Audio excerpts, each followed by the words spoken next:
You can't start the car. Johnny has the keys.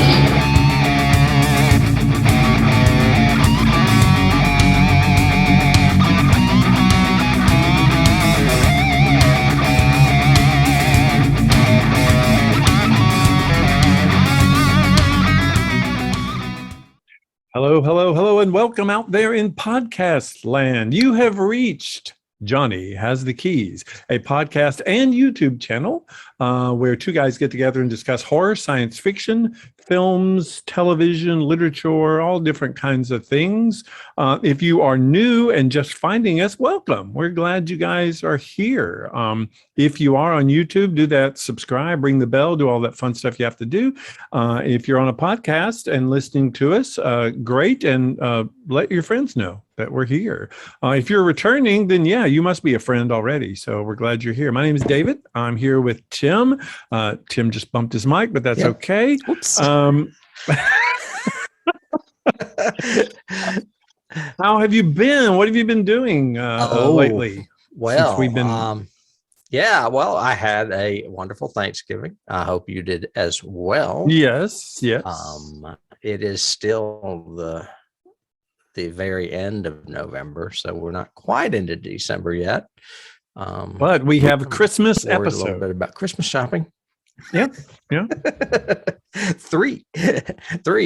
As far as my week, I've been diving hardcore back into horror world because I think the last two topics I did were science fiction, if I'm not mistaken, which is unusual for me. Yeah, we were flip-flopped a bit, I think, past few weeks. I'm even reading an old classic. I'm reading Harvest Home, the Tom Tryon book. Never have read it. So, but this week I did my little search for, what's popular streaming, and I stumbled upon a film that literally kind of knocked my socks off. It's called The Block Island Sound.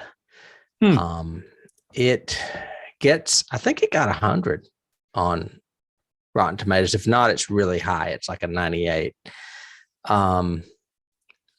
Don't really know much about the people that did this movie.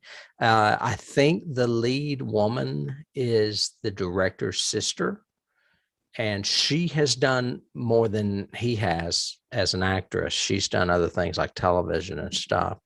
But Block Island is an island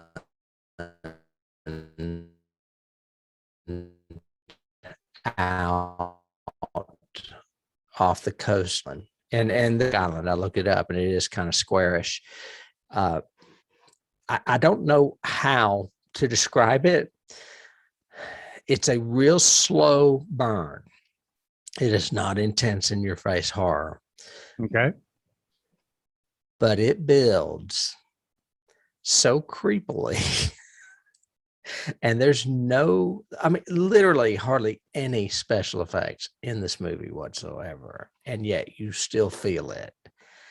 And when you realize what's going on, it all of a sudden just transcends into this kind of cosmic horror that's very, very Lovecraftian, even though it's not a Lovecraft story. Of course, it's set in Providence, though. It's set in Block Island, which is Rhode Island. I think that's where Lovecraft from. That's Providence. A lot of Lovecraft. Yep. Yeah.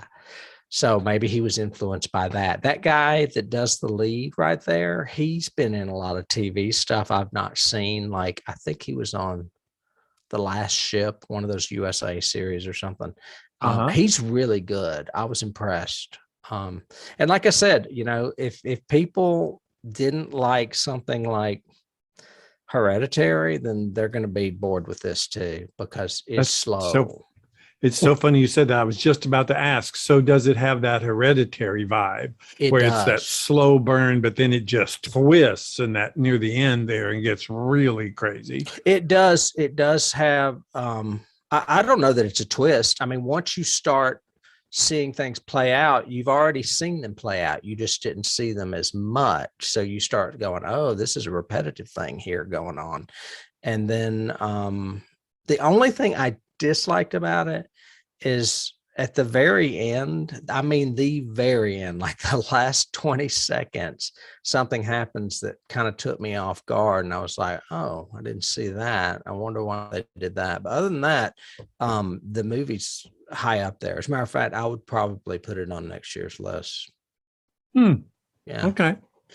Interesting. I love finding new stuff this strong. I was going to ask you, there's another new movie that came out that everyone is talking about now and saying it's one of the best horror movies of the year and blah, blah, blah. It came out in September. I still haven't seen it. It's got a weird, stupid name. It's not that Italian thing, is it? No, what? I don't know if it's Italian. I don't think so. It's everywhere. It was everywhere in the news when it came out, and people are saying it's the new face of horror and all that kind of stuff. And you just reminded me of it, and now I can't think of the name, so I'll have to look it up and let you know.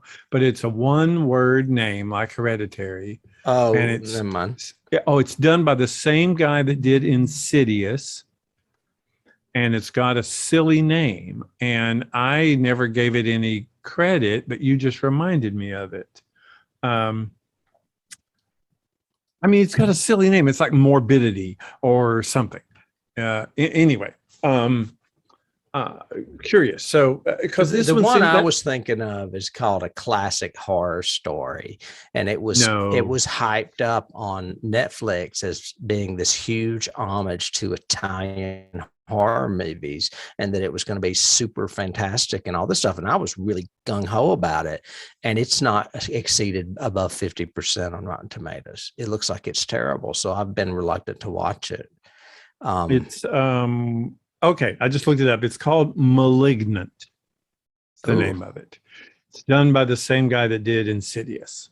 Is that James Wan or one of those guys? Yep. Okay. Yep. I'm not sure. I get them confused because I get Insidious and Annabelle and Conjuring. You mean? Yeah, Conjuring. I get all those mixed up. Yeah. But one of them, James Wan. So.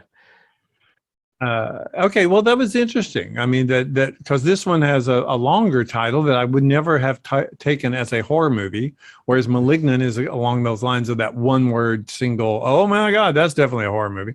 Yeah, I mean, when I see a movie like this, I'm like, you need to keep directing horror, just like I did with that Eggers guy that did The Witch, and with Ari Aster who did Hereditary.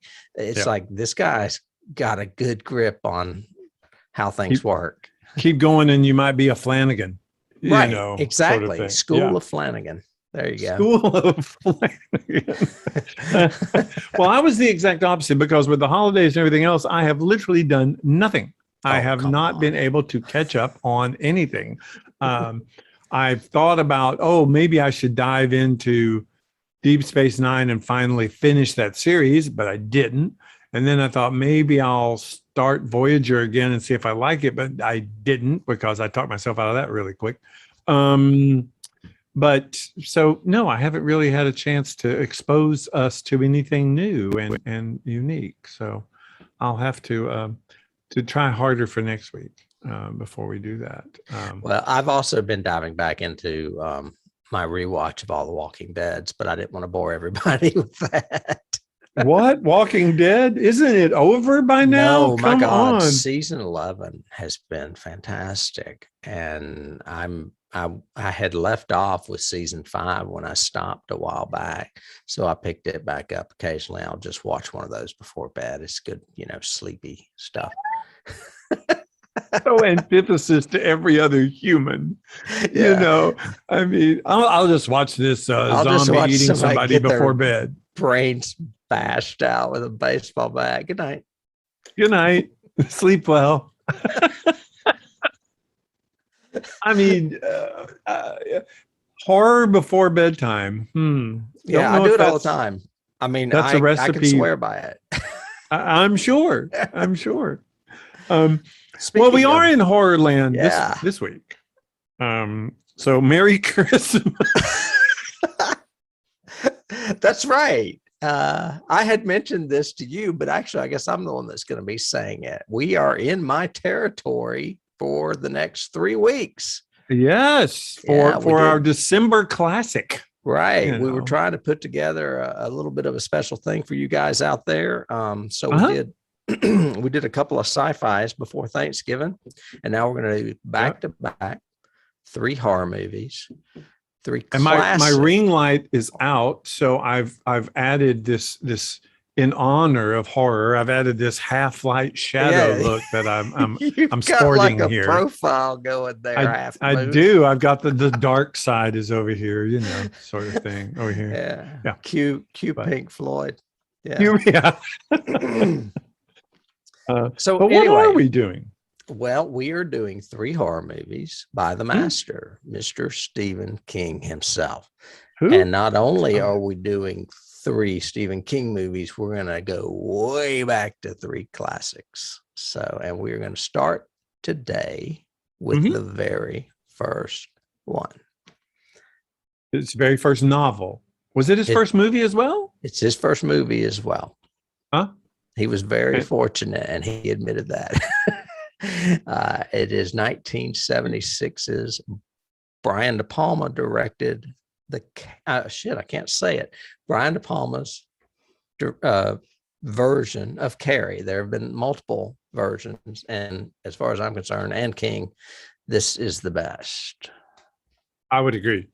Having only seen the remake, I did not see the sequel, The Rage or whatever the sequel was. I have not seen that. Or the musical. No, I have heard 2 songs from the musical and thought there's a reason that this closed in like 5 days. But yes, I have. This is I guess the ultimate version or the best version or the original as well. So it is, and I've seen this movie a bunch. I've seen a lot of Brian De Palma movies because I like Brian De Palma, and I've always associated Brian De Palma with Alfred Hitchcock. He's like a protege, or at least somebody that loves to imitate Hitchcock. But I never really associated Carrie with Hitchcock until I watched this again, and I was like, "Oh my God, there's so much Hitchcock in this movie." Oh, I've got tons of keys and pullouts as we discussed it of Hitchcock. Right. Yeah, definitely. Right. It's very Brian De Palma worshipped at the altar of Alfred Hitchcock. Definitely. In all of his movies. Yeah. But this one definitely has that. Yes. Yeah. I've already done notes for this and for next week's, and I have shit tons of notes.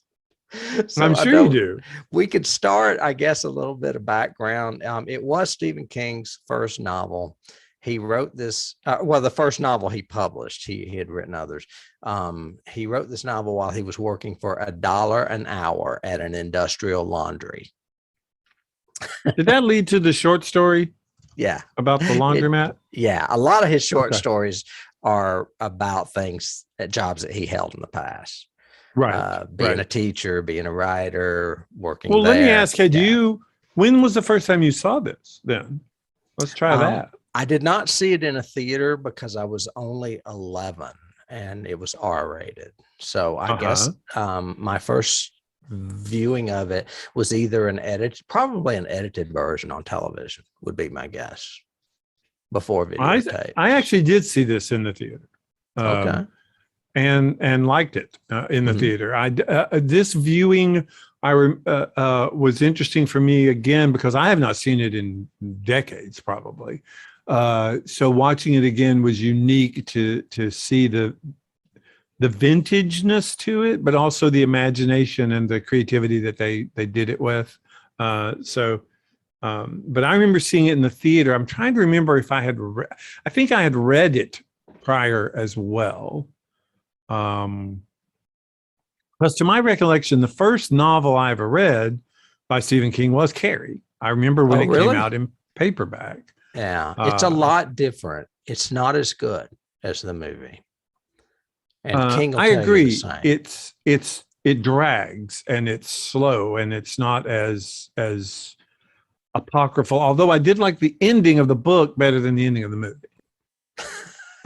So, man, the ending of this movie is like so classic, though. So many people remember the ending of this movie. Oh, yeah. And so many keys came from that. Well, yeah. I don't know if it was the first to do a jump scare at the end, but it was definitely remembered for it. Yeah. Yes. King's wife rescued the manuscript from the trash. He threw it out because he was not satisfied with it. And like I said, it was a little bit tedious in places. If you've read the novel, a lot of it's told in like flashbacks from news periodical perspective, that kind of stuff. Yep. He was very happy with the choice of Brian DePalma's director because he saw another movie that Brian DePalma had done called Sisters. Yeah. Oh, yeah. And he thought it was in good hands. And somewhere I had that he said something about being very fortunate for it to be such a good movie and his first. I mean, because it propelled him into bestseller status after that. It was not the first book I read. The first book I read was Salem's Lot. I think we're right about. I think I was misquoted myself earlier. I think the first book I read was Salem's Lot because I remember the cover was the silver one with the one blood on her lip. It looks like a statuary face, like an etching from a grave, and it's got blood. Yeah. That was the first book I read. But then I thought, wow, this guy's good. Oh, he has another one, and I read Carrie, and then the movie came out, so that worked for me. I agree with it propelling. I think it was kind of a storm of Stephen King in that, mid 70s that worked. I also think this is, Sisters to me for Brian De Palma was like an Italian film. It feels like an Italian film when you watch it to me. It feels like he's doing Hitchcock Fulci kind of thing or Hitchcock Argento. I don't get that. I do. It is definitely an odd feeling, and it definitely feels a little lower budget, maybe. Oh, much lower budget. Yeah, this was his Hollywood movie. This is a Hollywood movie, especially down to the casting. Oh my gosh, I'd forgotten how many people are in this. That what's so funny is none of them were known, so it probably didn't cost that much. It was Betty Buckley's first movie. It was so many people I saw in the Thing's first movie. It was Travolta's first movie. It was. And he auditioned, and I've got some of this in casting notes. While working on Cotter, he actually came over there dressed as Vinnie Barbarino. and Brian De Palma didn't know who he was. Oh, there you go. He still got the part. He came over here in character, sort of thing. Because it is the same character. It's the stupid. It's very close. He's definitely not bright. That's for sure. No. No. This one thing about this movie that is a little confusing is that the screenplay was written by Lawrence Cohen. Yeah. Who wrote the screenplay for the miniseries It.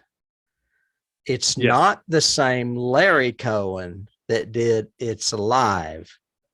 However, Larry Cohen that did It's Alive did do Return to Salem's Lot. The terrible sequel. But Lawrence D. Cohen, who wrote this, also did a bunch of other Stephen King. He did Nightmares and Dreamscapes. He did Tommyknockers. He was the writer. Nightmares and Dreamscapes was short stories. Maybe he did an anthology. Right, but he did the adaptation of it. Okay, it was like an anthology. He did and Tommyknockers. He also did the screenplay for Ghost Story, which was Stephen King's, friend. Peter Straub. Peter Straub. I think he did Needful Things too. Seems like I read that. I think so. And he's written a bunch of Riverdale, the new series that came out a few years ago. Yeah, which has a very Stephen King-y feel to it. Right. Arguably, this guy to me is a better writer than the Larry Cohen that we know more of with It's Alive and Return to Salem's Lot. Yeah, but he also has a better source material too. I mean, he did. He did. Except for Tommyknockers, which just forget it. So. And I think I read somewhere where he said he kind of got typecast as a horror guy after writing Carrie's screenplay. Well, duh. So I could imagine. But ironically, to me, who's I'm you and I are both very, very story conscious when we do these. But although the story is better than the book, what really sells this movie to me is the direction and the casting. The acting and the direction is what works. There are scenes in it that don't work for me from a writing perspective. I'm like, that seemed just weird. Why was that there? Sort of thing. Oh, I'm curious now. Well, we'll get to that with scenes because there's a lot of good scenes in this movie. A little more background. It only cost $1.8 million to make. It grossed $33 million in the US. So it was a big hit for the time. And Bernard Herrmann was slated to compose it, but passed away shortly before the film was completed. That's why you hear some of those violin shrieks like Psycho, is because I guess DePalma was wanting to pay homage. Yeah. It's like the exact same thing. It is. Over and over again. It's 4 distinct shrieks of violin that like Psycho. Yeah. Like every time, she teleconnects or whatever, you hear it. Yeah. Yeah. Oh, yeah. I didn't like that part. That was kind of, we didn't, Oh, I don't think we needed that. I don't think we needed that. I think we needed it at the end, but it's from literally the very beginning. Like when she does the light in the shower, we hear the scene, and I was going, okay, is that a key or is that just, interesting? Well, the way they Brian De Palma was still young. It was not, it was very early in his career, and he really had not done a horror movie. He did more suspense movies. So maybe he was just, not sure how to handle horror. I don't know. Kind of like that. Cue the monster. I think I think, well, Brian De Palma has never been known to be subtle. So I don't think subtlety is his forte, even though he does suspense things, but he does Hitchcockian suspense things, which is kind of pretty much in your face suspense. The one that the scene in this that gets me is that incredibly well done shot, but the whole voting, going to them under the stairs, going to her looking up the rope, going up the rope, going to the bucket, and then going down to announce, and then all the way zooming in back in on the table. That's an amazing shot, very Hitchcockian, but still in your face, everything that's going on, from kicking the ballots to, they are under the stairs hiding, to, everything's right there in your face kind of thing. It's funny that you mentioned it. You and I actually have a bit of a Brian De Palma history. I mean, if I had to pick my favorite, it would probably be The Untouchables.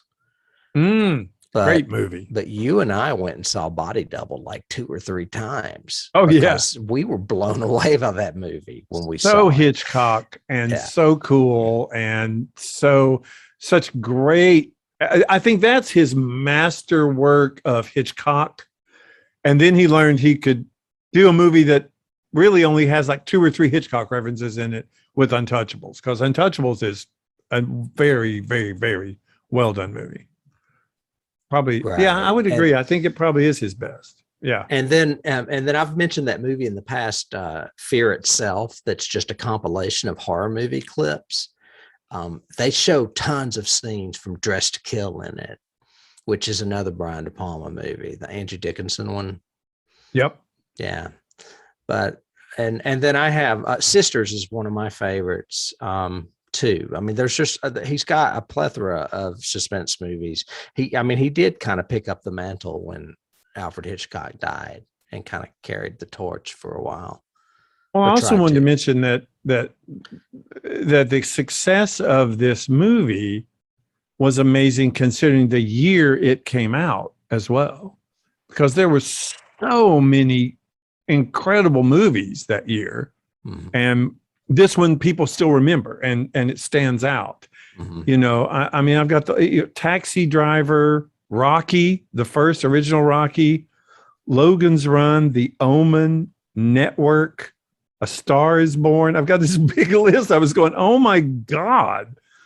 Man Who Fell to Earth was the same year. That was Burnt Offerings, movie. one of your favorites. Burnt Offerings is a great cult horror movie. I love that. Yeah. Let's see. I want to say Young Frankenstein was in 76 too, wasn't it? I think so. Pink Panther Strikes Again was there. Probably I mean, Smokey and the Bandit or something. Oh, and speaking of Hitchcock, this was the year Hitchcock's last movie came out, Family Plot. Family Plot. I thought it was earlier. Okay. Yep. But there's so many movies that came out that year, and yet people remember Carrie. I think this movie achieves almost a Kubrickian sort of thing in the fact that people remember that image, that poster image of Happy Carrie, Bloody Carrie kind of thing. They remember all of the weird, my mom isn't normal kind of fanatic stuff, and the ending, you know. And of course, they remember the beginning because you know, the book was the same way. The book had that extremely startling shower scene at the beginning of the movie. So, I just came across a note of trivia that's kind of funny for background stuff. Stephen King recalled that he was only paid. This is maybe the thing I was talking about, where he had no regrets and was grateful for this being the first adaptation of one of his novels. And it was that he was paid $2,500 for the movie rights. But he has no regrets because he was very, very fortunate to have that happen to his first book. Oh yeah. Yeah. Oh yes. I'm sure he was very grateful. That's a little bit, I guess all really of what I have for background information. Do you want to talk about scenes right now? Sure, we can do that, and then we can go into casting, right? Yeah, and I have. Well, are you going to do casting. casting first before we do scenes? Because we can do casting first if you cast want. are in these scenes. Yeah. So. Well, I dropped a little hint before we went on break for Thanksgiving that this movie has something in common with another movie in the sci-fi genre, a huge connection. And that was that George Lucas and Brian DePalma did their casting sessions together for this and Star Wars. So there's all kinds of rumors that weird things happen. Like Carrie, what's her face? I can't think of her name. That Fisher? Played Prince. Yeah, Carrie Fisher was originally offered the role of Carrie, but refused to do nudity, things like that. All these kind of weird rumors that Carrie Fisher, that is, squashed because they're not true. At one point, William Katt was considered for Luke, I think, but he didn't get it, because it went to Mark Hamill. But yeah, because they were all the same age, you had this youth of Hollywood going after these big movies. Of course, they weren't big until they came out, but. Well, and you also had this cadre of incredible filmmakers. You had John Milius and Steven Spielberg and George Lucas and Brian DePalma. All of them were friends. All of them shared screenplays with each other. DePalma is credited, like we talked about, with telling Lucas, you can't start your movie with just the flyby because nobody will know what's going on. You need a prologue. And that's where the crawl came in from all the Star Wars movies, was from Brian DePalma. But yeah, the casting, and this casting, Nancy Allen, didn't she end up married, I think, to Brian? Yeah. To Brian. And then Amy Irving married to Steven Spielberg. And supposedly met her on this set. Right. Yeah. They met on this set. They didn't get married for like 10 more years, but they met on this set. They said he was really geeky and really shy, and that she kind of came on to him, and they got married, had a kid. And from what I understand, she was kind of a bitch, and they ended up divorced. Yeah. And then because he That's married the Kate story. Capshaw, and he's been married ever since. But I always think of Amy Irving as being sweet because she's Sue Snell, but maybe in real life she was not the greatest. Well, person. she's Sue Snell, and I always remember her from that where she was a violinist and ended up dying. It was like a romance movie, and she was Dudley in Moore the in that?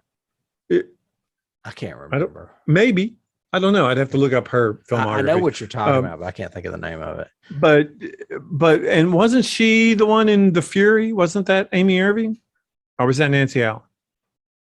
One of them was in The Fury. Oh man, my head. Yeah, you're right. I think it was Nancy Allen, but I may be wrong. I mean, there's so many that are like that were just intertwined. Well, the Fury in all wasn't of the Fury DePalma too. I think it was. Maybe, Yeah, I think it was. I'm looking it up right now because it's I'm looking it up right now. No, I'm looking it up right in now. 1978, The Yep. Fury. It is, and it's Kirk Douglas, Carrie Snodgrass, Amy Irving. You're right, it's Amy Irving. Amy Irving. Yep. Yeah. And so there was which is a huge key to another telekinetic teenager, sort of thing. But yeah, that was DePalma as well. But yeah, they were like a clique that hung around, and then all of this cast were just went off and like shared all these movies together at different times. Yeah. I have notes on almost every actor in this, but before I get to that, I will say that Melanie Griffith auditioned for a role. I don't know what. It could have been Carrie, maybe, if they were playing her younger. It would have been Carrie, don't you think? Yeah. At that age? I don't know if she was younger, though, than the rest of those guys, because she didn't really come on the scene till, 5 or 6 years later, maybe 7. Well, this is another one of those two where none of them were age specific. Mm-hmm. It's like when you watch Grease and go, okay, none of these people are in high school. No, Jesus they're all Christ. in their 20s. Yeah. But it's the same way. None of them are age specific. As a matter of fact, I read that Betty Buckley was only like a couple of years older than like Nancy Allen. Yeah, and for what I understand, Edie McClurg is the same age as Betty Buckley or older, and she was a high schooler. She was a student of Betty Buckley's. Yeah. And, Edie McClurg, I'll get to her in a minute. Okay, well, do the highlights first. All right. Well, first of all, Sissy Spacek was not considered until her husband, art director Jack Fisk, convinced the director to allow her to audition. DePalma was wedded to the idea of Amy Irving playing Carrie, but when Spacek got it, apparently her audition was like drop dead memorable because everyone talks about how she nailed that part when she got it. Those of you that have read the book will remember that Carrie was overweight, not attractive, and pimply. Sissy Spacek is odd looking, but she's not horrible looking as what King described in the book. So that was one of the reasons why. Well, I mean, she's certainly, Amy Irving isn't either. So Brian DePalma was going to go with somebody better looking regardless. Which is much better. Yeah. It was a much better idea. Because I love the fact that Carrie for the prom looks beautiful. She really is pretty. And that just makes it more tragic. It does. And I don't know how to explain it. And a lot of people our age feel the same way, I'm sure. But it's an iconic role. I always remember Sissy Spacek for Carrie. Some people say, oh, she's coal miner's daughter or she's this, but I'm like, no, she's Carrie. She's Carrie. She's Carrie White. Always will be. She's actually Carrie Red because she's got blood all over. Yeah. And the way she just said, "Mama," we'll pray, "Mama, Mama, please, Mama, hold me." That accent and everything just worked for it. It made it work. Now, this may be a rumor, but Carol Kane says she was up against Sissy for the role because they shared the same manager. And Carol Kane came on the scene around the same time too, because she did When a Stranger Calls, if you remember that. Yep. Linda Blair auditioned for the role of Carrie, but she turned it down for fear of being typecast. Now, I have a feeling she wasn't cast at all. Right. So, yeah, because turned down means you were offered the role, right? Right. That's what I'm saying. I don't think they offered it to her.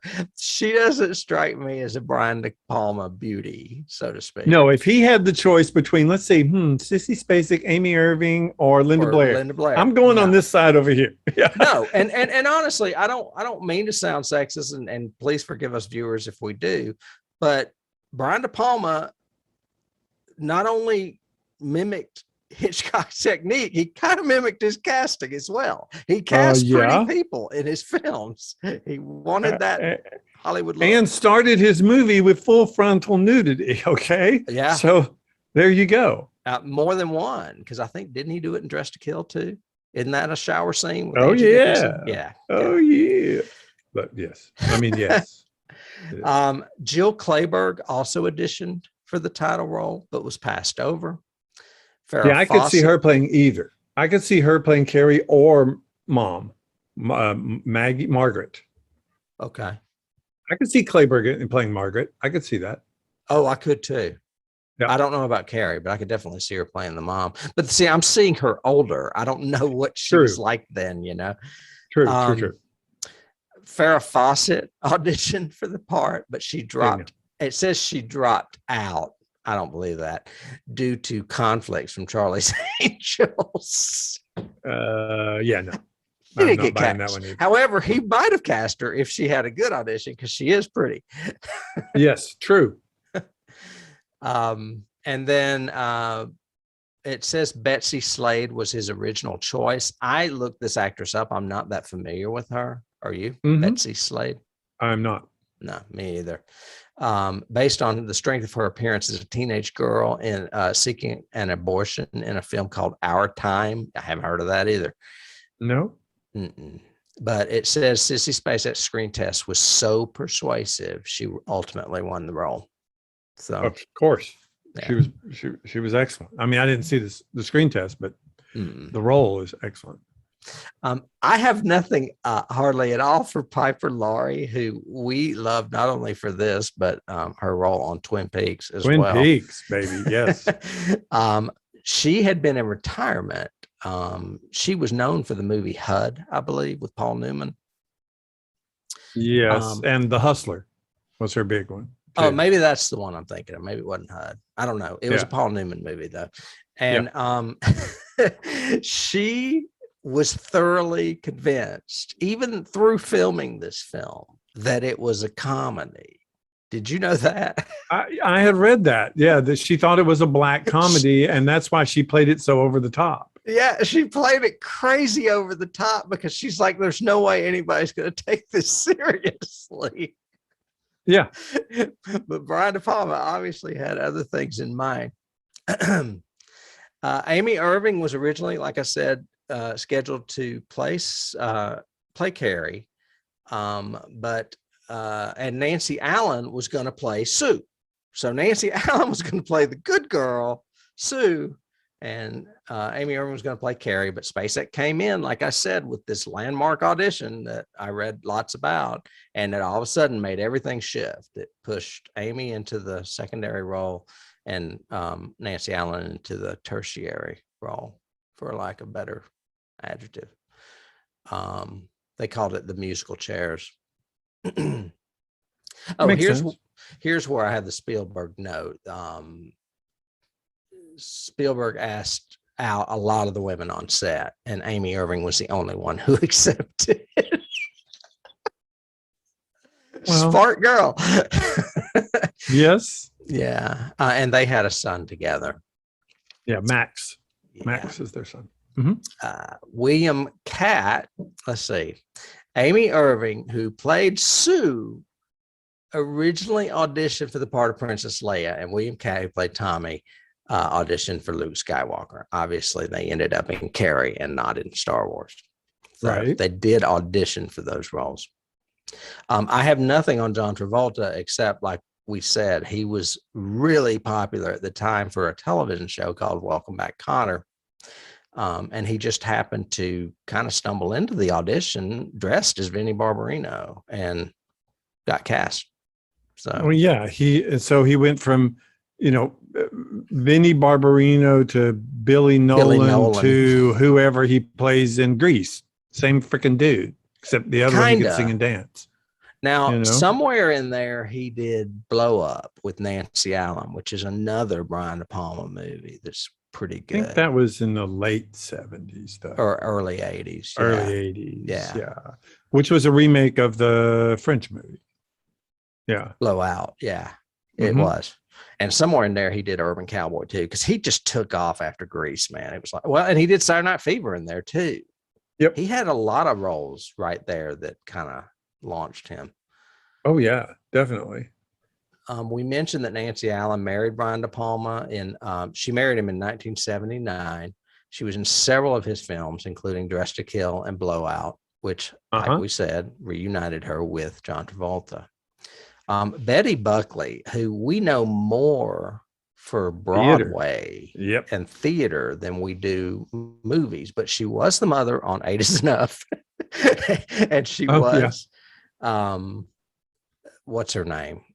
Miss Collins in this movie. She was only 28 years old in this role. I was stunned at how young she was.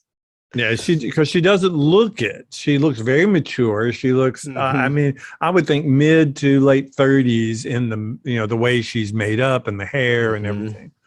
But yeah, she was great in it. I thought it was unfortunate. That's one of the choices I thought was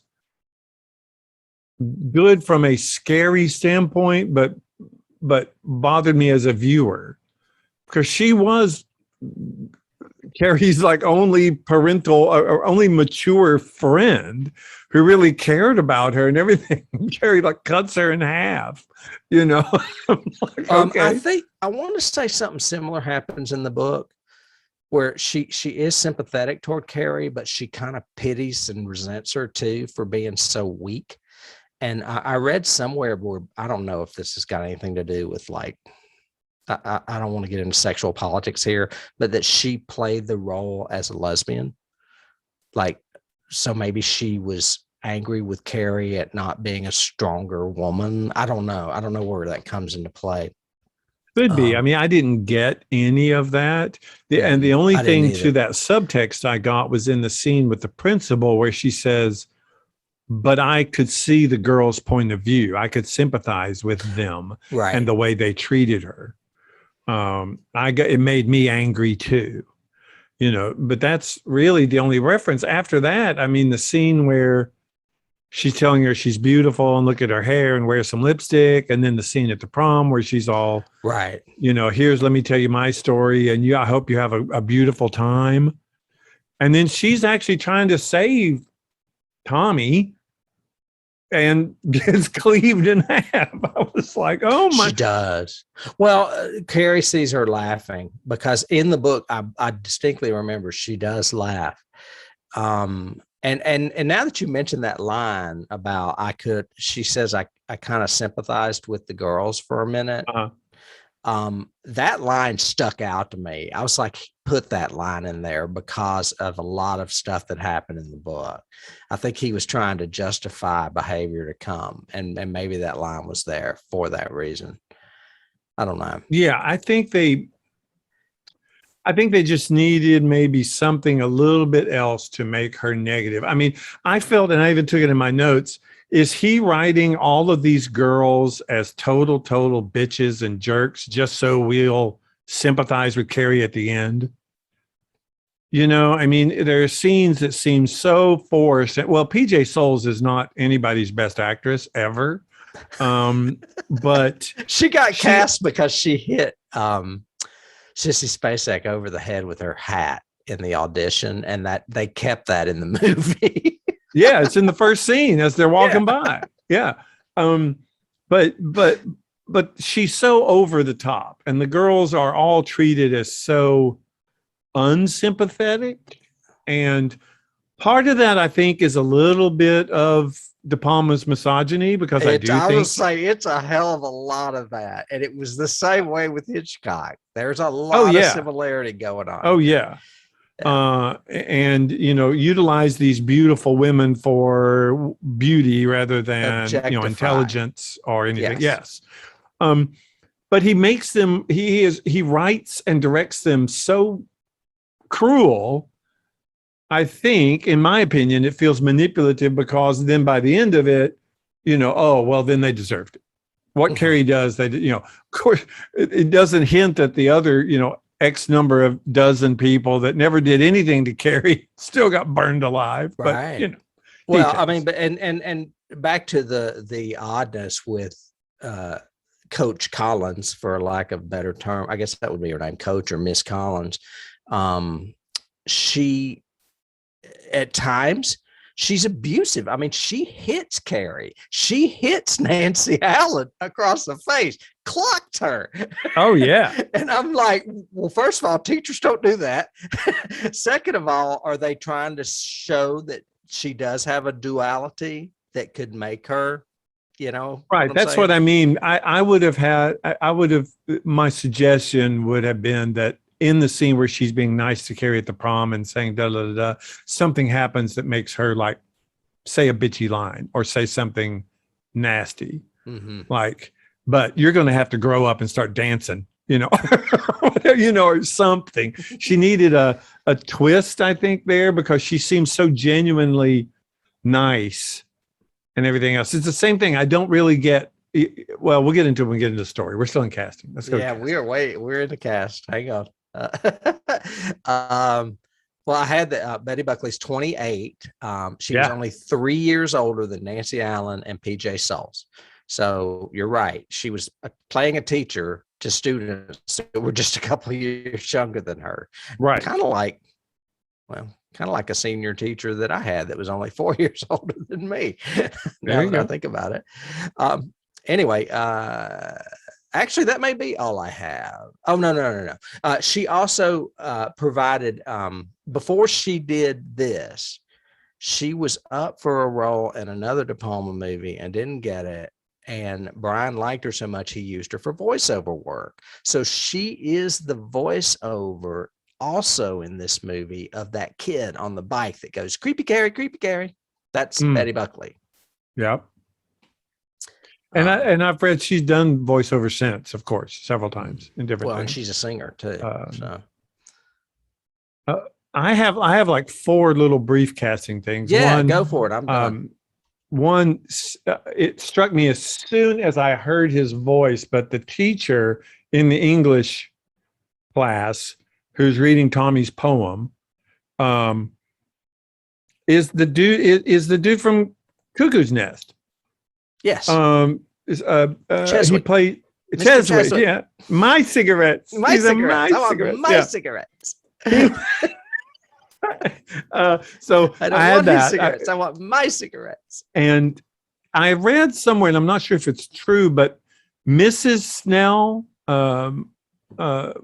is Amy Irving's mother. Is actually her mother. It right? is her mother. Okay. I did not put her in my cast.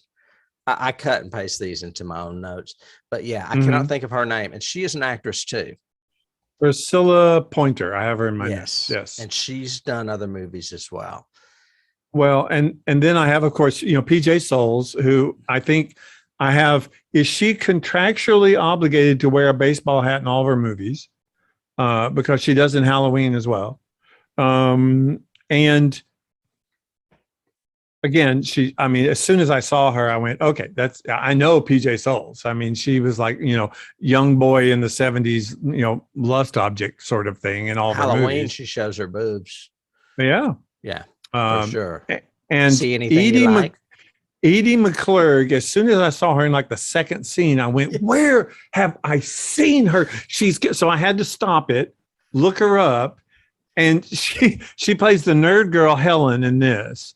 But she's the secretary from Ferris Bueller, the one that says more than that, but yeah, Ferris Bueller, the one that says like he's a real righteous dude. Yeah. Yes. I just went, oh my God. I'd forgotten totally she was in Carrie. Yeah, she was Totally. also on the Pee Wee Herman show. I knew her from the Pee Wee Herman show. Oh, okay. Okay. Yeah. I did not watch that. So I She didn't know. was I think, if I'm not mistaken, and I could be mistaken, I associate her with the Groundlings. I think she may have been a Groundling. Hmm. The Okay. the LA comedy troupe that's kind of like the equivalent to SCTV, or not SCTV, Second City and Saturday Night Live. Anyway, I found another note that I had passed. Another person considered for Tommy was John Ritter, which I was like, okay, that makes sense. He was that time. That makes sense at the time. Yep. Yeah. Yep. Total sense. But yeah, I'm glad you mentioned Edie, because I had completely forgot her. I didn't put her in my notes. Yeah. But she was Betty Buckley's age. So scene wise, I think I only have like 4 or 5 that are mine, but the opening we have to mention. I mean, there's full frontal nudity in this movie, like within the first minute of this movie.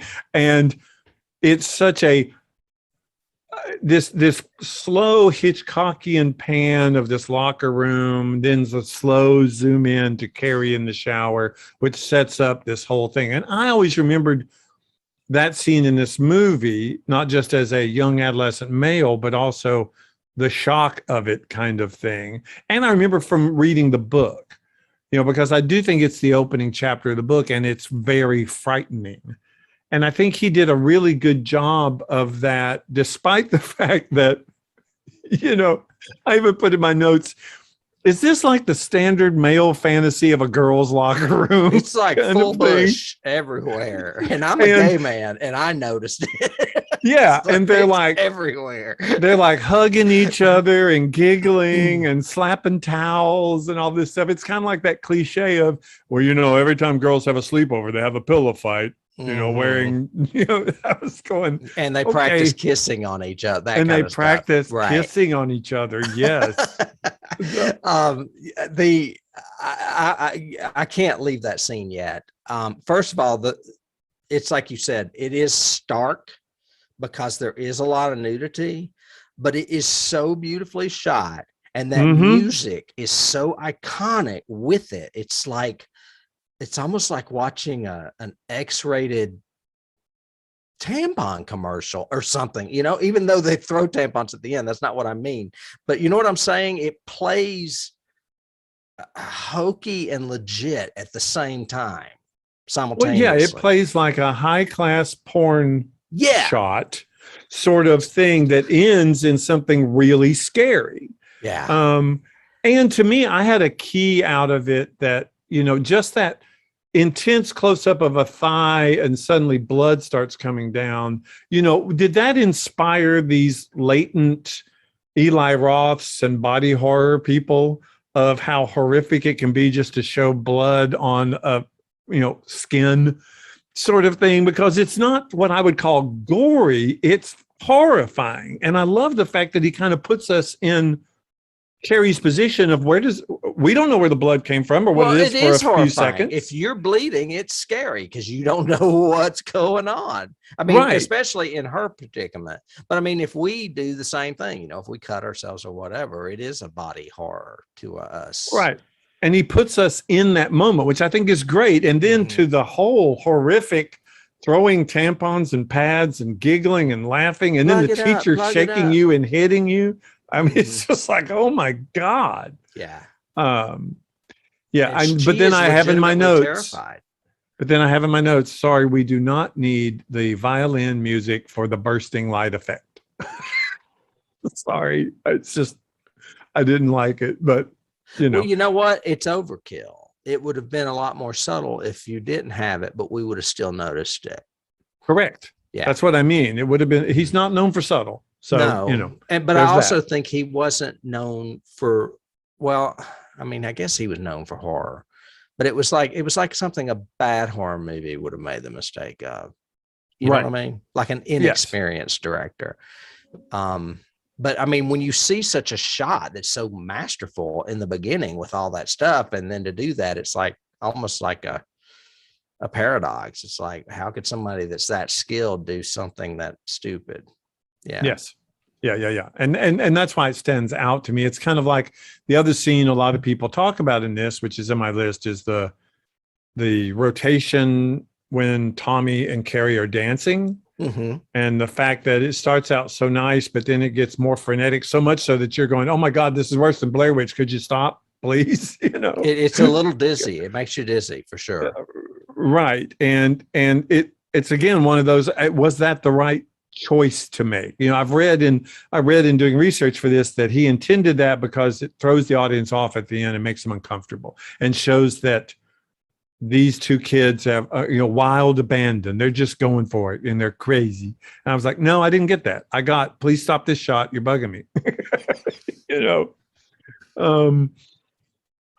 What about you? A scene other than the well, I was going to mention not the scene where they're spinning at the prom, but that scene that you mentioned earlier with the votes and the whole lead. That's brilliant. And that music, which the music builds too, the dun dun dun dun, Mm-hmm. dun, dun. And I'm like, and it goes from, I can't remember because I couldn't keep it all straight, but I mean it's one, I guess it's one long pan shot. It is one long tracking shot. Yes. Okay. And it's brilliantly done. I mean, it starts at the table with Carrie and Tommy, and they hand the ballot off, and it follows PJ Souls and the other dude picking up all the ballots, and then her kicking them under the curtain, She then like all drops the them way, and kicks them. Yeah. yeah, and gets the new ones, the lies, the ones that they've prefabricated, and then the follows, and we see Billy, what's her Chris, face? No, it's not Chris. It's Norma. No, I can't anyway, think. under the steps. And then it goes over. It's Chris. And Her name's Chris. Hargeson. Yeah. And then we go over and we see Amy Irving and the rope, and we follow up the rope. We go over, get the bucket just in time for the dude to walk up and say, we have the winner. And then it moves and zooms in back to the table. I went, oh my God, that was a brilliant shot. Yeah, it's pretty impressive. Awesome. Yeah. Yeah.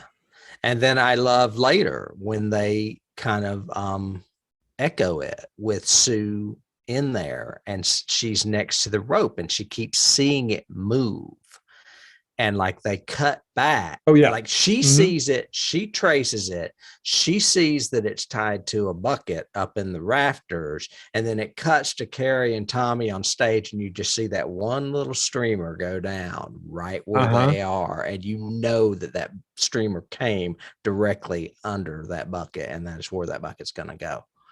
Yes. Yeah. Yeah. It's that was masterful. well done. Yeah. It's just, it's never been done better. I mean, I only saw the remake once, so I don't really remember it. Well, I like the fact that he went with the split screen for the attack too. I think that scene is also memorable to people because we're not used to that cinematic style, and it's very memorable. It's very well shot and done. So we have on the left side of the screen, we can see Carrie with the big eyes go, and on the right side of the screen, we see the doors slam.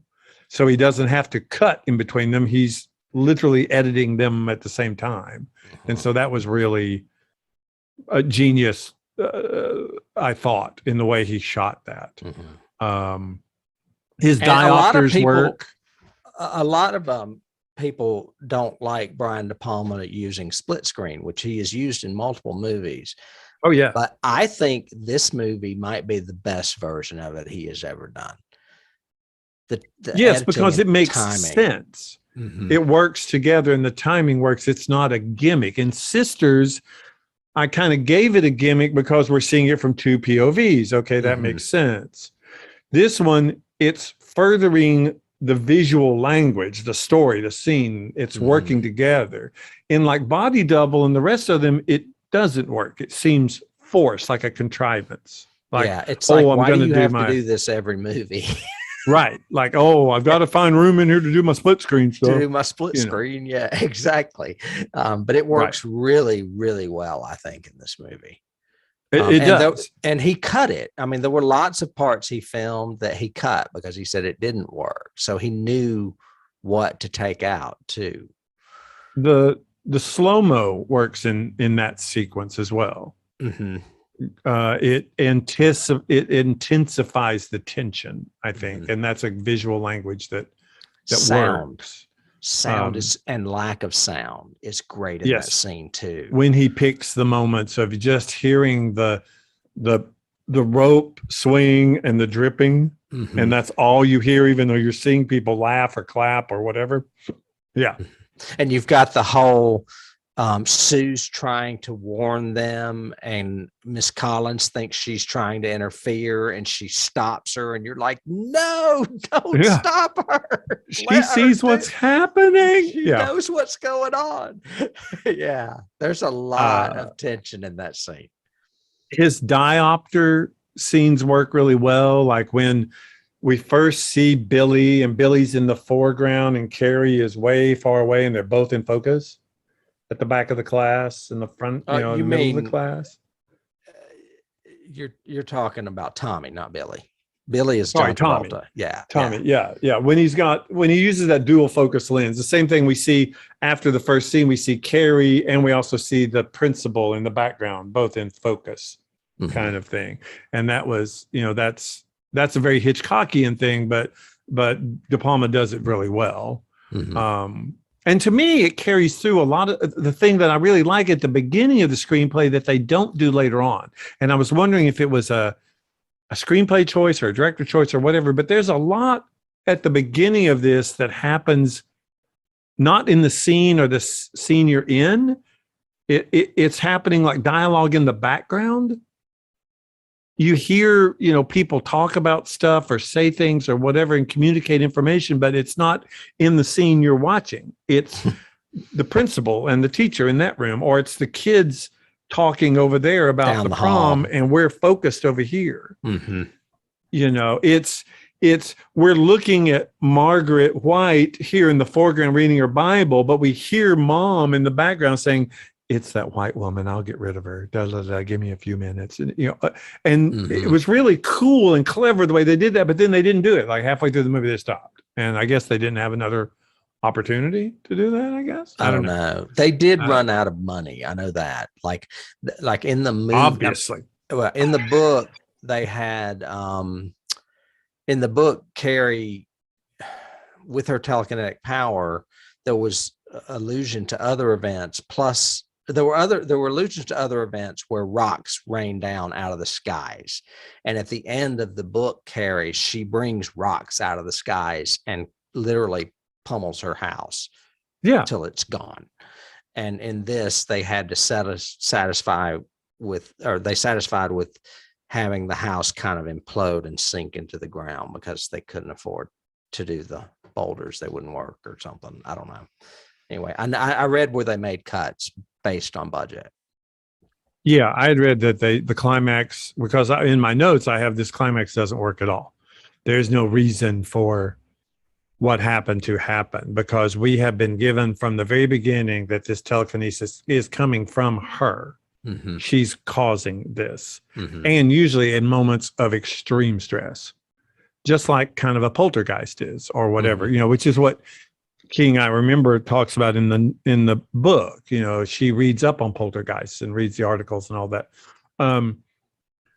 But the kind of metaphor of fire and brimstone coming from heaven or being stoned because you're a witch, that's totally lost when suddenly the house starts imploding and Carrie's actually scared and pulls mom into the room. And it's not like she's lost control of her power.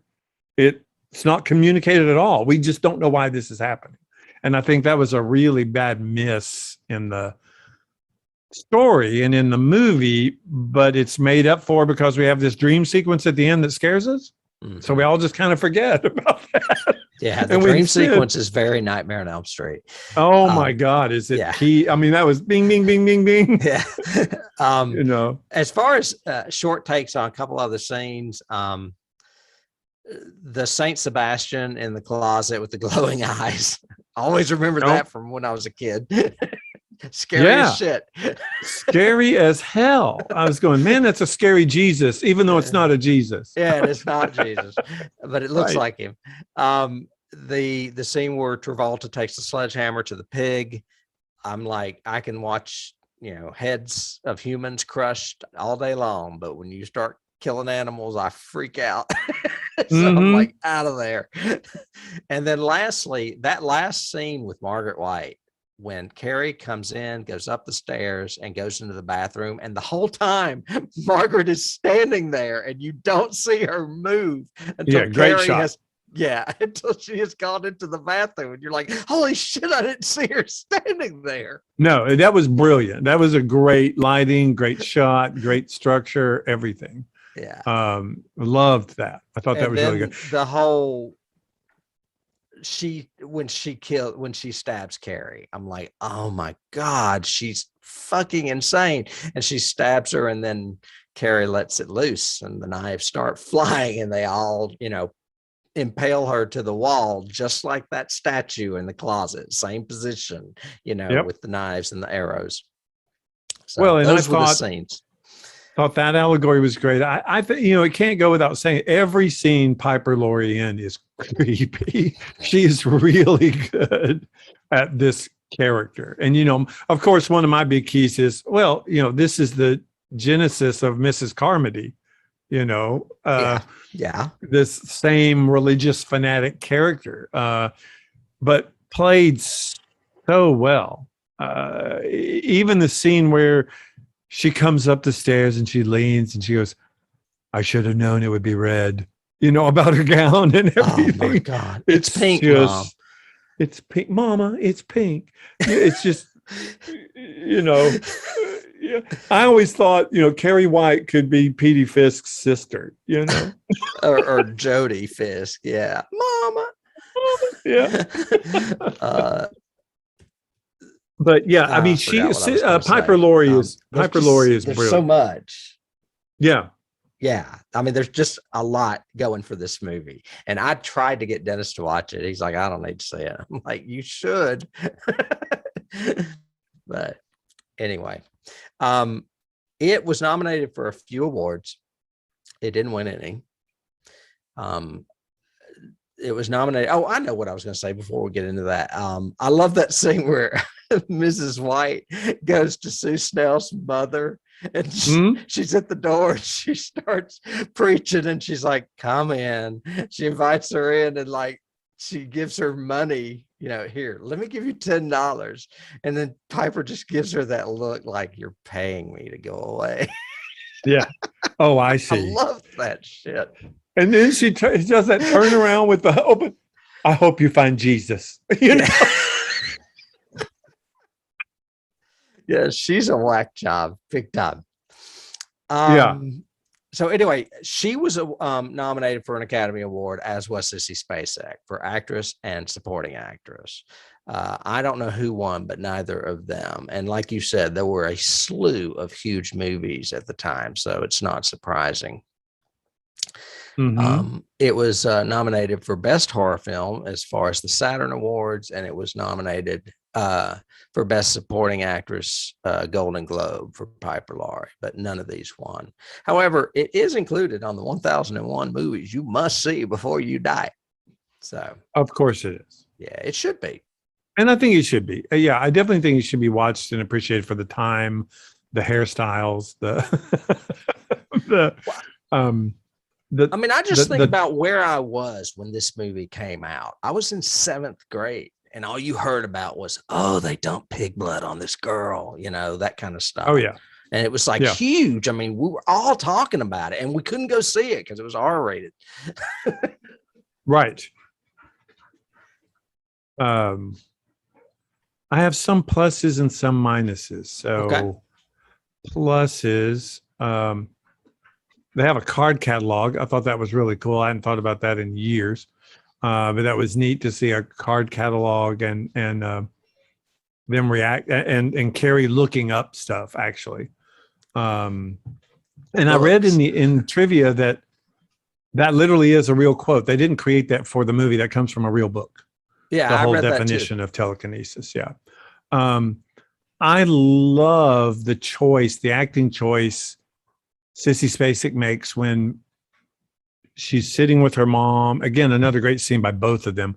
But she's sitting with her mom and she talks about, I'm going to the prom and da da da. And she throws that tea in her face and douses the candles and everything. And instead of shock, it's just this total acceptance. So we know immediately this has happened before. She's done this kind of mistreatment to her before. It was just such a great choice by Spacek. Well, and back to that, it harkens back to what we were talking about with the teacher and with Chris, that it's like all these women are real bitches. I mean, and abusive, even the mother. Another choice I have that I loved was I liked her when they finally decided to go into the prom. She opens her door and then she closes it back and lets him open it for her. And just the way she does that is such a nice innocence. Wow, this is the way people are supposed to be with boys and boyfriends and dates and things. And she's so innocent, which just builds to that whole climax so well. And then I had one other. Oh, the blood in this movie overall is great. Why didn't other people, especially in the 80s after this, take this recipe and use it? Because this looks like real blood. I wouldn't be surprised if he used real blood. and I have a slight key to that in The Evil Dead, because there are clearly scenes where they wiped it away from her eyes because it's all over. Oh, yeah. Oh, yeah. Just like they had with Bruce in Evil Dead. Yeah, they have to. See. They couldn't see. Yes. And, you know, in one scene, it's like way over her whole half of her face. And then we cut again and it's everywhere except her eyes, you know, which is fine. And then my bads, there's not that many. A few, like we talked about a couple of them I thought were weird decisions. The scene between Billy and Chris in the car is absolutely horrible. It is badly written. It's badly acted. It makes really no motivational sense. It felt improvisational to me at times. It did to me too. It felt really weird and like long pauses. So her going down on him will motivate him to do this, and that's the way teenage boys are. Is that, and again, that misogynistic way of saying stuff or something? I don't. Throw me a beer. Yeah, yeah, like it's horrible. Timing wise, they show them do the pig kill, and then it shows that exterior shot, very television shot to me, of zooming in on the window as they're on the ladder rigging the bucket. But then the next scene after that is the next day when they're decorating for the prom and they're all up on ladders and moving stuff and everything else. I'm going, and nobody noticed a bucket of blood above the stage? Really? Yeah. I mean, we didn't notice that while we were kept thinking, I haven't read the book in forever, but had I been writing the book, that would have really, really been hard for me to figure out how to make that work, because it would have been like, ooh, this is tricky. They got to break in after it's decorated, I would think. Yeah. The weird tuxedo scene made no sense to me. And that music was horrible. Yeah. The music is terrible, and their choice, I was going, what's the point? Because that leads to, I guess, my final one, which is I don't remember Tommy. I seem to remember from the book, Tommy did this because of Sue. He did. He's genuinely a nice guy. But William Katt plays this not only as a nice guy, but he actually kisses her. And it seems like, and I'm going, okay, I'm losing my motivation. Did you do this for Sue and now you're in love with Carrie? I think he is falling for her. And I think that happens in the book too. But I think we needed a little bit more then somewhere. You know, they start to do it at the table a little bit, which is kind of cool. But then I don't think I got enough of that. I got really weird into, I'm losing some motivations in here, but that's just, you know, me, because I don't remember him kissing her in the novel. And maybe I should go back, or if you guys are listening or watching and you can find it, send it to us, because I don't think I remember that happening in the novel. I also seem to remember from my first few times I saw this, I thought the the whole prom destruction was much longer. I I guess was just just because, going to say that. That is so funny that you bring that yeah, up. I guess because it was so startling at the time when I first saw it. And it's not just the prom scene, but it's the prom scene plus the walk home. And in the book, it is significantly longer because she leaves like a path of destruction all the way home. Yeah. She blows up yeah. a gas station and things like that they cut because of budget. Yeah, I got the impression that I remember from the novel, she like leaves a wake. Yeah, all she the way pretty to much her front wrecks door. the whole town. Yeah, Yeah. exactly. And to me, when you watch this movie, it's like it's only like an hour and 40 minutes, isn't it? It's not long. No, And this is only like 98 minutes long. Yeah, and it's very that last act, or at least that last, I guess, climax of her at the prom and then her until she gets home seems a lot shorter to me. Yes, much. Yeah. Much. And then before we do keys, I just have one question. Is Sue Snell really a good girl in this movie? The way Amy Irving plays her and the way she's shot and done? I think that she wants to be, and that she feels reluctance at having participated in reindeer games, for lack of a better word, with those other girls. Yeah. Kind of lost that a little bit, I think, because I think it seemed like there was a scene missing or a motivation missing, or maybe it could have been explained better with her and Tommy, and maybe she could have used that more as a motivation to get him to do it. Agreed. And that wouldn't have cost a dime. They could have just added more dialogue. Right. The beginning of the movie, the shower scene where they're pelting her with tampons at the very end. She is clearly no better than Chris or PJ Soul's character. Agreed. She's just a total bitch and just as guilty as anyone else. But it seems to me like she felt reluctance or sorrow for doing it, and that's why she asked Tommy to do it. And that's what it is in the book. Yes.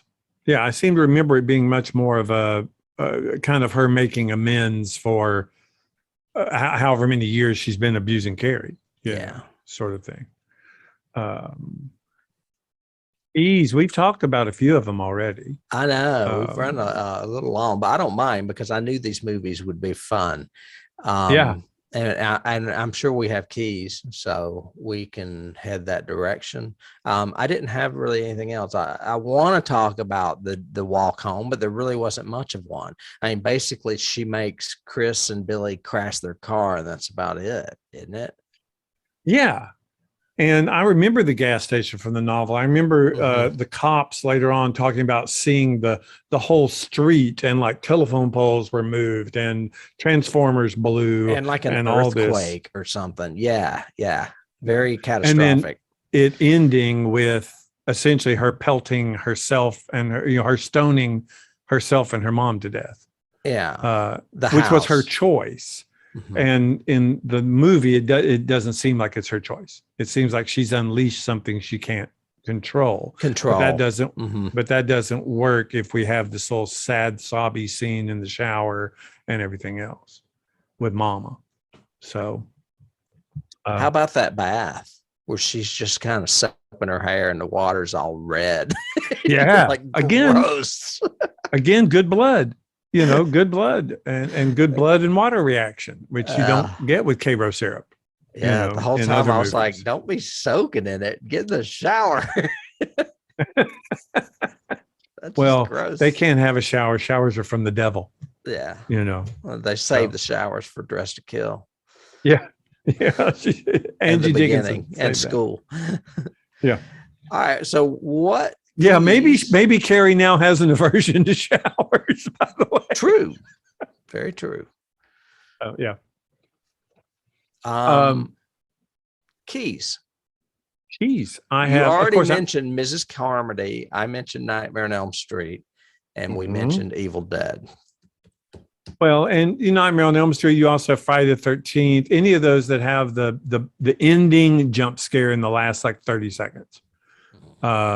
came, I think, from this sort of, because I can't think of another one that did it earlier. Yeah. I'm sure there quickly, for those of you that don't know, we've alluded to it several times.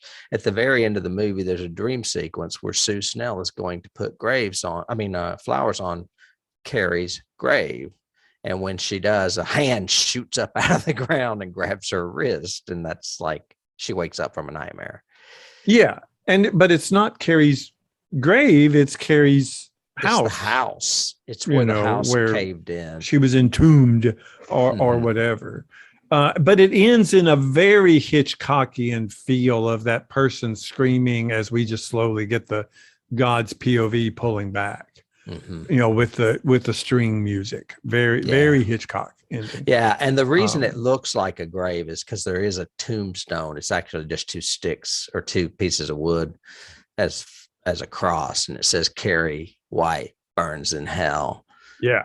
And which is such a very Stephen King line. It's just it's stuck in the ground, I guess, where the rocks are, where the house was, and the hand comes up. And it doesn't even happen fast. It's kind of slow the way it's in slow motion. Yes.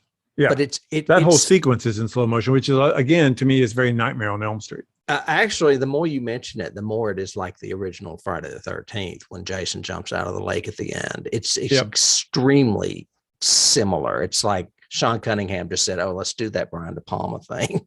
Yeah, where we have the happy music and the soft focus filter, and then suddenly have a jump scare with violins. Yeah.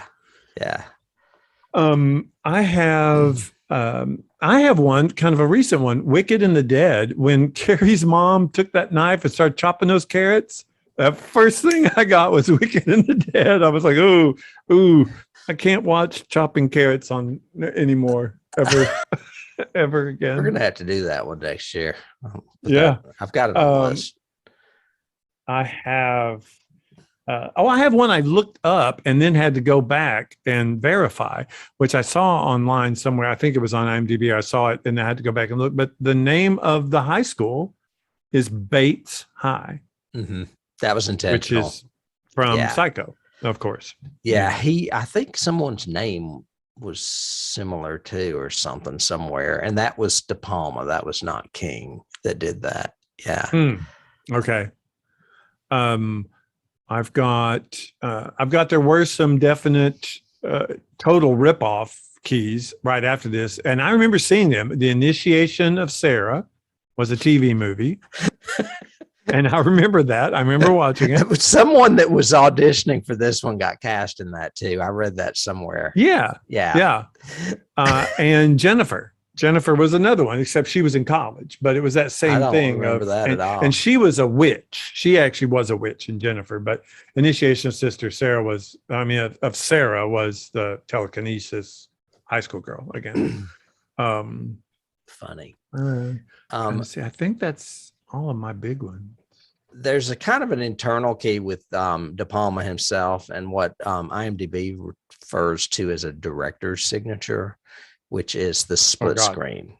The split screen. He originated it in Sisters, carried it through into this movie, and then did it for like 4 more movies at least. God, yeah. He likes his split screen. So that is a key, just technique wise. I don't know why I have this in keys, but it should have been in trivia. But two directors, Martin Scorsese saw this film 3 times in theaters when it was released. So Scorsese likes it a lot. I'm sure, just for the Hitchcockisms. Mm-hmm. And Quentin Tarantino has said it's one of his favorite movies ever. So there's a lot of style in this movie, and I can understand why they identify with it. I had mentioned, The Fury, which was Amy Irving again with telekinesis. I also got watching it now, I got a real witch kind of vibe from this, just, the witch, just because of, I think the lead being so innocent and mocked and made fun of. And at the very end, you get a twist kind of Yeah. thing out of it. So it had a very feel of the witch to me. I don't know why. I but- totally agree with that. I didn't think about it, but with you explaining it as far as the innocence, yeah, absolutely. Yeah, at the end, I got to. I cannot say enough about Sissy Spacek in her role. She is Mhm. really good without any form of cliche anywhere near it. As a matter of fact, that's one of my last key is so many cliche. I mean, so many cliche attempts came after this of people trying to play the innocent girl who really has secret powers or whatever, but it never really plays as realistic as what she does in this movie. Yeah, I didn't put it in my notes, and now I wish I had. Now that you're dwelling on it, but I read that she took some artist and tried to recreate his poses, like at the beginnings and ends of scenes where where her body's like kind of contorted. Of what they did to people who were being stoned or martyred. Was that what it Yes. was? Okay. Yes. Because she And she tried to bring emulated that their into position. her physicality. Mhm. Yeah, yeah. I thought that And was very interesting.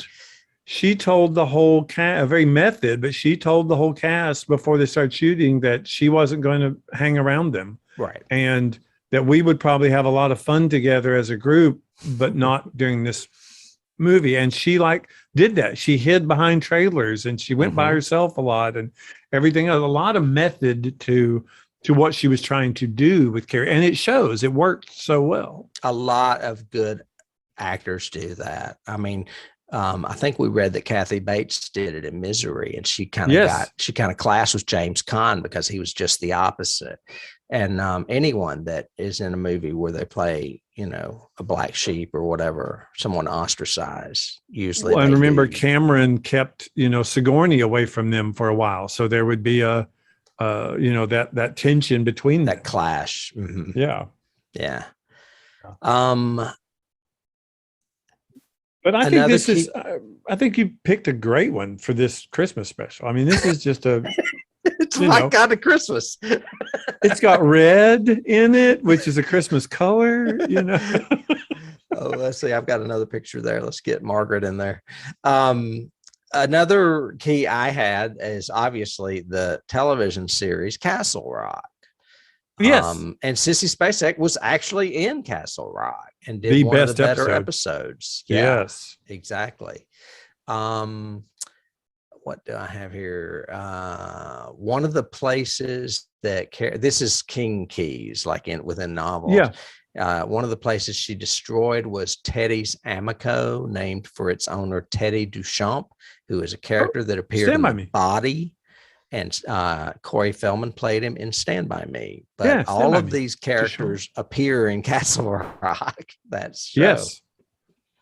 Yeah. Well, I mean, we might want to do one, like maybe you do it as a Patreon, but do that whole pantheon of King and how they're all linked together, with Dark Tower and everything. But, just supposedly he's created this whole. I used to have it. I'm Middle sure you Earth, can find it online. It's like a giant tree or timeline or something where everything is connected to the Dark Tower pretty much. Right. Yeah. Right. How they're all tied together. So yeah. And all of his, locations and everything else very similar. So yeah, it was good. You mentioned that Margaret White was very much a predecessor to Mrs. Carmody in The Mist. Mm-hmm. She's also a predecessor to Isaac in Children of the Corn. Ooh, yeah. Who is also a religious fanatic with his little cult of murderous children. Well, it's interesting. I wonder if King in Mother Abigail was making amends for that and showing actually a religious female who was actually good and gentle and everything else, as opposed to he tends to be very against the fanatics, the fundamentalists, not very favorable in the King world. Well, it's boring.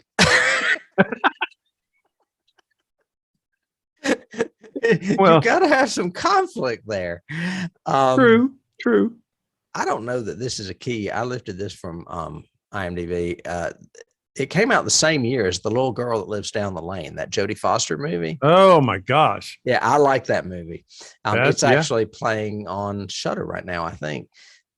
Anyway, it was another movie about a girl who ends up being a murderous psychopath. And IMDb or whoever wrote this is speculating on whether or not it was the afterthought of portraying The Exorcist with a little girl as a villain. So you had like The Exorcist, then Little Girl is Down the Lane, and Carrie all kind of right there together.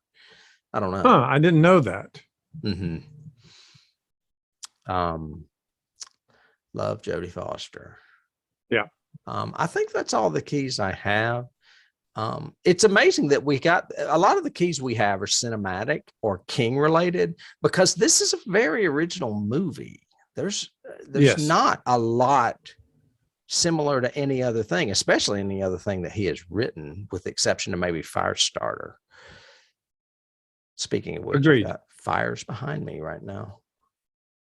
Yeah, I mean, Firestarter had the definitely another telekinetic girl, Mm-hmm. except pyrokinetic, I guess would be a way to do that one. But yeah, I think this is one of his better efforts. I agree with him saying the movie's better than the book, which is usually a rare thing that happens. Very rare. But Jaws, Carrie. That's it.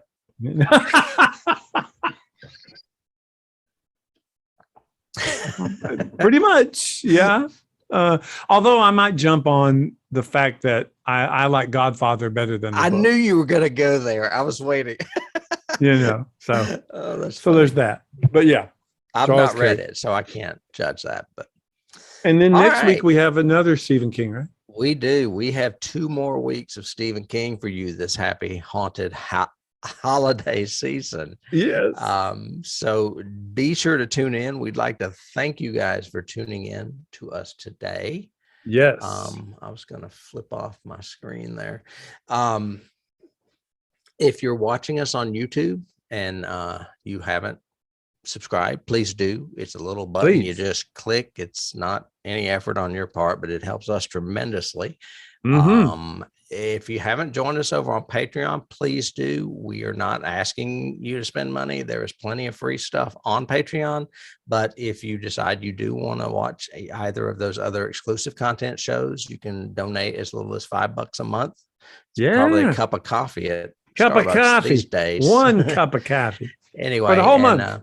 and then you'll get our nerd dives into the original Star Trek as well as the X-Files. Yes. And until next week, David, I guess this is going to be it. It's a All pretty right. good kickoff. Sorry we ran long, but it was Hey. worth it. It was worth it. I'll talk Avoid to you the next week. prom. All right. Bye. Bye.